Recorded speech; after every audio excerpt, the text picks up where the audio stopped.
guys. So I wanted to do a video real quick to go over 5 of the things that I like about the 10th gen Honda Civic, and this is a sport model, so the hatchback.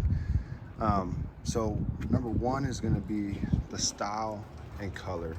So this is my second one, and the first one we had was a pearl white one, beautiful color, and sold it unfortunately and got a Subaru. Big mistake, lost a lot of features and performance as well, but we did go over their Crosstrek, so it's very different in comparison. With this color, the Sonic Blue, it was very rare in my opinion. I feel like I didn't see it much. Then of course once I got one, I now see it all the time.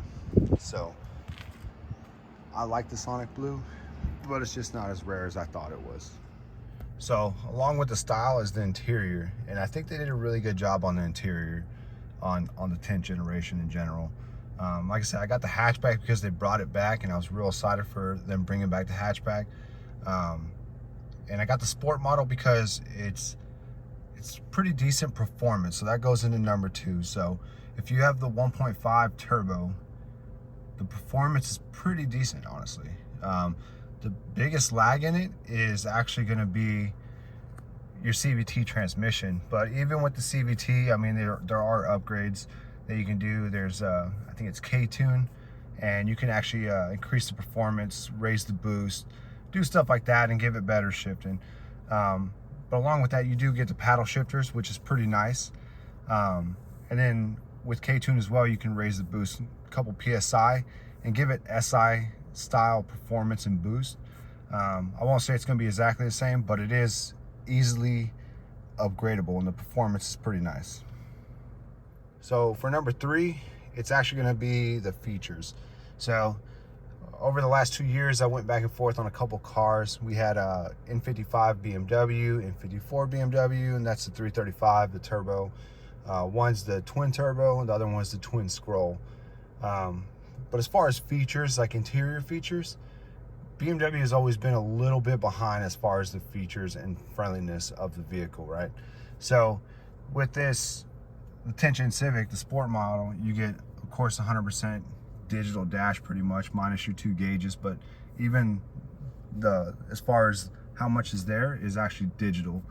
You get a lot of features with your touchscreen, and Apple Play is pretty much spot on this car.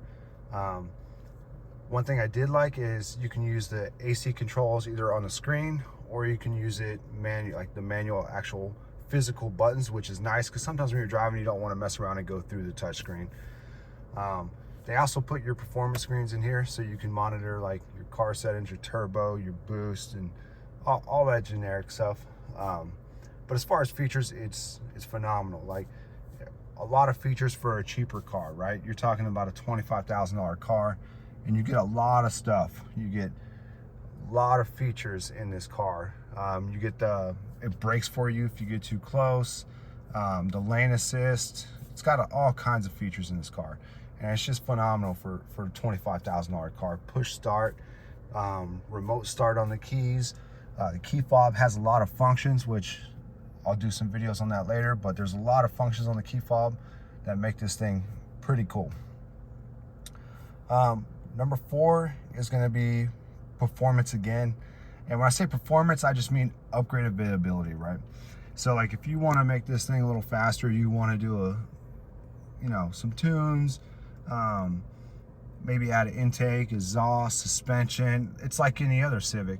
And the parts are all over the place. So the parts availability on this thing is crazy. They are all over the place. You can change parts out. You can do carbon fiber.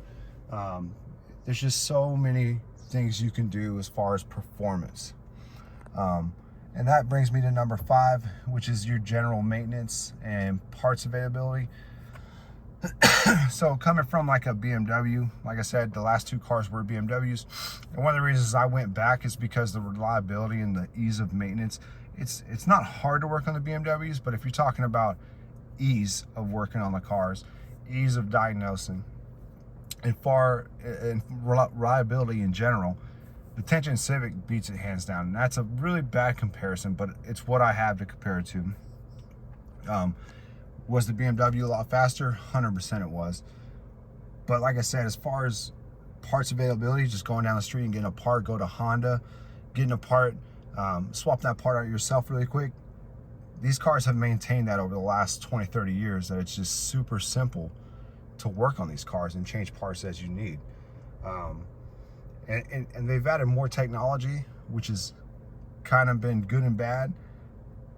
But their technology, as far as like, you know, adding a touch screen that can read certain aspects and your digital clusters and stuff, Honda does a really good job of making sure that those are streamlined products, and like they're very well working products, right? Whereas like some of the BMWs, you still have issues that you've had for years and years, and a lot of the parts, like say on the engine, right, of the BMW are just hard plastic and they shouldn't be hard plastic. So those are just 5 of the reasons that I feel the 10th Gen is a great car. And I feel like I'm gonna end up holding on to this car. And it's a daily driver.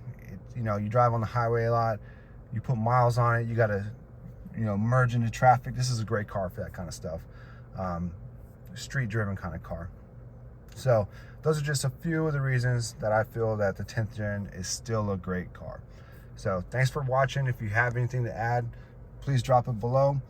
And if you've done anything to your car, drop it below and let me know. Let me know how it worked out.